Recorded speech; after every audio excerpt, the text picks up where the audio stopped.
नमस्कार। आप सभी का स्वागत है हमारे YouTube चैनल वनडे कोचिंग पे। आइए देखिए, आज हम लोग एमसीक्यू जो सीरीज हम लोगों ने शुरू की है पॉलिटी में, जो कि सभी एग्जामिनेशंस के लिए इम्पोर्टेंट है, उसका पार्ट 2 आज हम लोग कर रहे हैं। कल मैंने फर्स्ट पार्ट पे आपको जो एमसीक्यूज थे लास्ट ईयर के, वो प्रीवियस ईयर क्वेश्चंस भी हैं, उनको जो है हम लोग डिस्कस कर रहे हैं एक एक करके। आज देखिए, हम लोगों के पास पे पहला जो प्रश्न है वो यही है कि मौलिक अधिकार भारतीय संविधान के किस भाग में दिए गए हैं। और मैंने जो शुरू में वीडियोस डाली थी, सीधे सीधे उसमें यही बोला था कि भाग सीधे सीधे पूछा जाता है और 1 से लेके 10 भाग तक बहुत इंपॉर्टेंट है। वो मैंने पूरा आपके साथ में डिस्कस किया था, आप पिछले वीडियोस देख लीजिए। तो अब यहाँ पे देखिए, सीधे सीधे जवाब है मौलिक अधिकार भारतीय संविधान के किस भाग में दिए गए हैं। तो हम लोगों को मालूम है मौलिक अधिकार भाग 3 में, ये भाग 3 में दिए गए हैं मौलिक अधिकार। अब देखिए, अगर एक एक करके भी हम लोग डिस्कस करें तो हम लोगों ने देखा था कि भाग 4 में क्या दिया गया है, डीपीएसपी, जिसको राज्य के नीति निदेशक तत्व भी कहा जाता है, ये दिए गए हैं। और इसी के साथ में भाग 2 में क्या कहा गया है, क्या दिया गया है, सिटीजनशिप से संबंधित, कि नागरिकता से संबंधित सारे प्रावधान भाग 2 में दिए गए। और आपकी पढ़ाई इसी तरीके से होनी चाहिए कि एक बार आपको सारे भाग याद हैं, तो अगर प्रश्न आप देख रहे हैं, सारे भागों को रिवाइज कर लीजिए। और देखिए, भाग 3 हम लोगों ने देख लिया कि यहाँ पे जो है मौलिक अधिकार आपके भाग 3 में दिए गए हैं। भाग 4 में राज्य के नीति निदेशक तत्व दिए गए हैं। और इसी तरीके से अगर आप देखिए तो भाग 5 में, और एक बीच में और आता है भाग 4A, 4A। भाग 4A में मैंने आपको बताया था मूल कर्तव्य दिए गए हैं, और मूल कर्तव्य को कल हम लोगों ने बहुत ब्रीफ आराम से डिस्कस भी किया था, ब्रीफली उसको बताया भी था आपको। भाग 5 में आपको संघ के बारे में दिया गया है, ये पूरा डिस्कशन यूनियन के बारे में है। तो देखिए, यही इसका सही आंसर भाग 3 होगा। फंडामेंटल राइट यानी मूल अधिकार, जो मौलिक अधिकार आपके हैं, वो भाग 3 में दिए गए हैं। और अगर मैंने भाग के साथ ही आपको सारे अनुच्छेद भी बताए थे, किस भाग में कितने अनुच्छेद हैं, तो यहां पे हमने आपको जैसा कि बताया था कि 12 से लेके 35 तक ये पूरे यहां पे आपको मिल जाएंगे। 12 से 35 तक के बीच में पूरे आपके मूल अधिकार दिए गए हैं, जो भाग 3 से संबंधित है। चलिए, ये आपका एक क्वेश्चन हो गया। अब इसके बाद अगर हम लोग नेक्स्ट क्वेश्चन देखते हैं तो अच्छा, एक इंपॉर्टेंट चीज ये है कि भाग 3 को संविधान की आत्मा भी कहा जाता है। अभी आगे हम लोग इसी प्रश्न को लेके चल रहे हैं।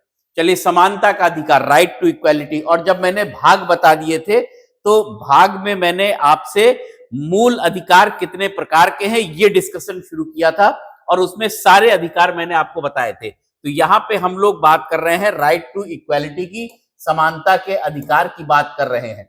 तो समानता के अधिकार ये देखिए दिया गया है, समानता का अधिकार राइट टू इक्वालिटी किन अनुच्छेदों में वर्णित है। तो यहाँ पे जो सही आंसर है वो 14 से 18 के बीच में है।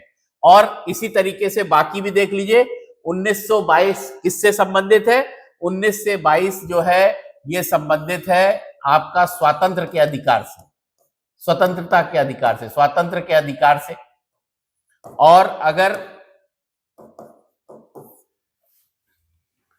आप देखिए 12 से 15 ये राज्य से, ये राज्य की भाषा में, परिभाषा में क्या क्या शामिल होंगे ये दिया गया है।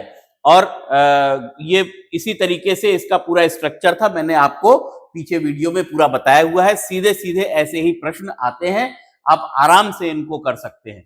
अब देखिए, ये देखने के बाद में इसमें जो है अलग अलग देखिए मैंने आप लोगों के लिए बना भी दिया, इसीलिए कि अनुच्छेद 14 में कानून के समक्ष समानता की बात की गई है। अनुच्छेद 15 में धर्म, जाति, लिंग आदि के आधार पर भेदभाव निषेध किया गया है। लेकिन यहां पर आपको याद होना चाहिए, मैंने बताया था कि इसी के क्लॉज 3 में, पहले 2 क्लॉजेस में तो निषेध किया गया, लेकिन क्लॉज 3 में युक्त आधार पर दिया भी जा सकता है, भेदभाव किया जा सकता है, ये वहां पे दिया गया है। और अनुच्छेद 16 में सरकारी नौकरियों में समानता का अवसर दिया गया है।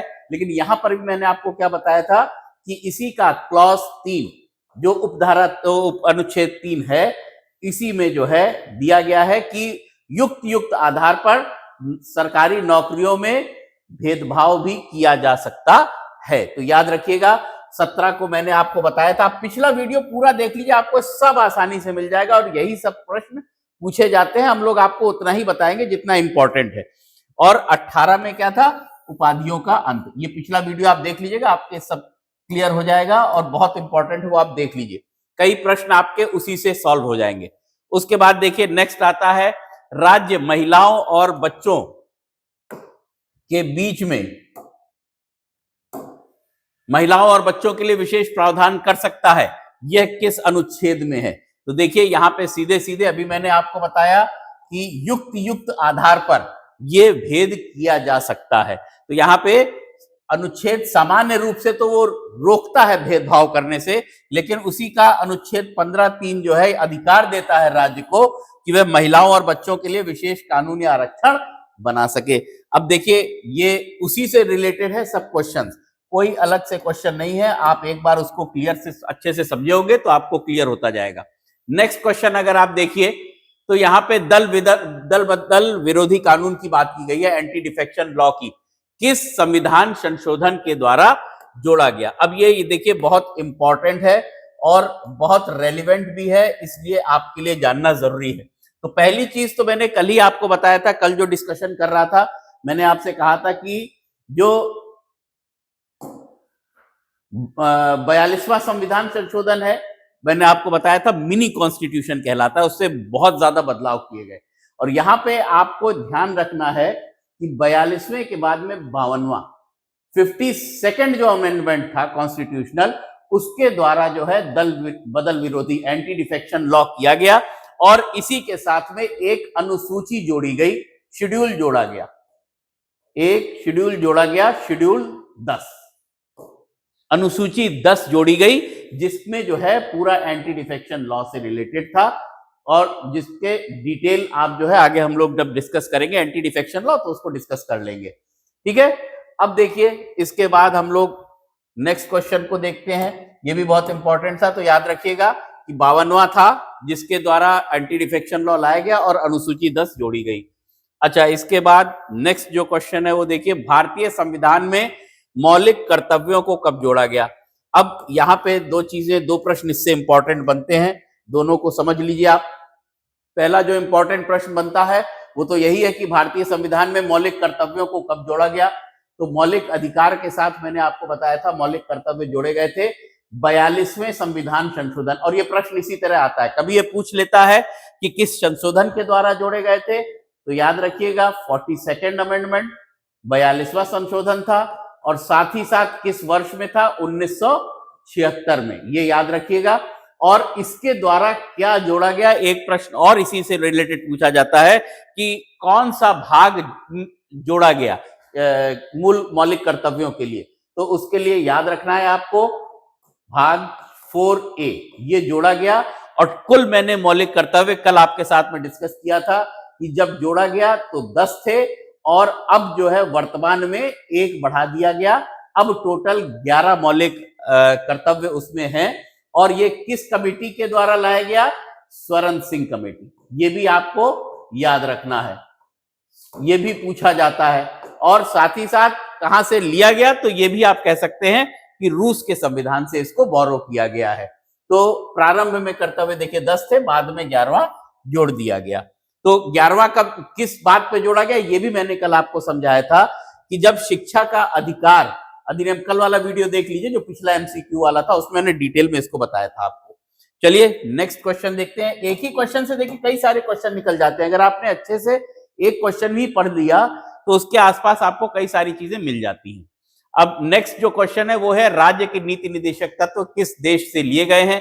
ये कल हम लोगों ने डिस्कस किया था, ये फिर से क्वेश्चन आ गया है और इसका जवाब आयरलैंड है, ये हम लोगों ने देख लिया था। नेक्स्ट जो है देखिए क्वेश्चन है, भारतीय संविधान के किस अनुच्छेद को संविधान की आत्मा भी कहा जाता है। अब ये बहुत इंपॉर्टेंट है, इसमें आपको संविधान की आत्मा, 2-3 प्रश्न जो इससे रेगुलर पूछे जाते हैं जो इंपॉर्टेंट है वो देखिए। पहली चीज तो पूछा जाता है कि किसने कहा इसको संविधान की आत्मा। तो याद आपको रखना है कि डॉक्टर भीमराव अंबेडकर, जो कि ड्राफ्टिंग कमेटी के चेयरमैन भी थे, उन्होंने इसे संविधान की आत्मा कहा है और सोल ऑफ द कॉन्स्टिट्यूशन कहा गया आर्टिकल 32 को।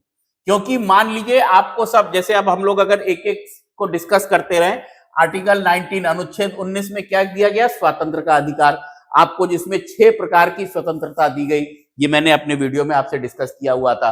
आर्टिकल 21 में आपका राइट टू लाइफ, जीवन से संबंधित अधिकार, और अनुच्छेद 368 जो संबंधित है वो ये है कि आप संविधान में संशोधन, संविधान संशोधन से संबंधित है। तो ये हम लोग आगे अभी पढ़ेंगे, लेकिन आप फिलहाल यहाँ पे देखते जाइए। तो संविधान संशोधन से संबंधित है। अब देखिए, डॉक्टर भीमराव अंबेडकर ने इसे संविधान की आत्मा कहा, क्योंकि यहाँ पे हमने आपको जो वीडियो बनाया था, डिस्कस किया था मूल अधिकार पे, उस पे यही बताया था कि जब आपके जो मूल अधिकार दिए गए हैं उनको प्रवर्तन कराने के लिए, उनको लागू कराने के लिए, या उन मूल अधिकारों का हनन हो रहा है, तो उसके लिए आप उच्चतम न्यायालय या उच्च न्यायालय जा सकते हैं।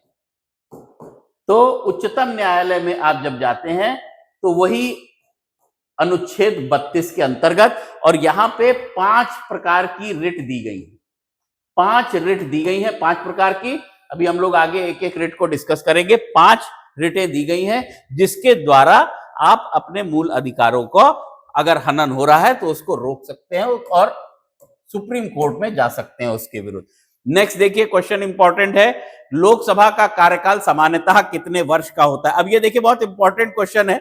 इसलिए इंपॉर्टेंट है कि सबको मालूम है कि लोकसभा का कार्यकाल 5 वर्ष का होता है, लेकिन बहुत इंपॉर्टेंट चीज यहां पे जोड़ दी गई, सामान्यतः। इसका मतलब यह है कुछ विशेष परिस्थितियां ऐसी भी हैं जब इसी लोकसभा का कार्यकाल बढ़ाया भी जा सकता है, 5 वर्ष से अधिक भी किया जा सकता है। और वो कौन सी सिचुएशन है? आपातकाल की। और आपातकाल पे कल हम लोगों ने डिस्कस किया था कि किस अनुच्छेद में दिया गया है कि आपातकाल के दौरान आपके मौलिक अधिकारों पे रोक भी लगाई जा सकती है। तो ये देखिए, 352, 356 और 360, 3 प्रकार के आपातकाल की बात हुई है। ये 352 से 360 के बीच में। 352 नेशनल इमरजेंसी की बात कर रहा है, 356 राज्य की संबंधित इमरजेंसी की बात कर रहा है, और 360 फाइनेंशियल इमरजेंसी की बात कर रहा है। तो यहां पे ध्यान रखिएगा आप इस चीज को भी। नेक्स्ट एक और क्वेश्चन हम लोग देख लेते हैं, वो ये है कि भारत के नियंत्रक एवं महालेखा परीक्षक की नियुक्ति कौन करता है? तो ध्यान रखिएगा, नियुक्ति हमेशा जो है राष्ट्रपति करते हैं उसकी। और ये कौन होते हैं, इसके लिए इंपॉर्टेंट है जानना आपके लिए। भारत के नियंत्रक एवं महालेखा परीक्षक सीएजी की नियुक्ति कौन करता है? तो आंसर, इसका करेक्ट आंसर है राष्ट्रपति करते हैं। और इनका काम क्या होता है? ये सरकारी खर्चों की जांच करते हैं, और इसीलिए इनको संविधान का वित्तीय प्रहरी भी कहा जाता है। और ये कहां पे दिया गया है, ये आप लोग जरूर खोजिएगा, देखिएगा, और किस अनुच्छेद में इसका वर्णन है वो बताइएगा। नेक्स्ट क्लास में फिर उसके बाद हम लोग इसको डिस्कस करेंगे, किस अनुच्छेद में भारत के नियंत्रक एवं महालेखा परीक्षक के बारे में बताया गया है। अनुच्छेद, आर्टिकल आपको खोज के आपको कमेंट बॉक्स में डालना है।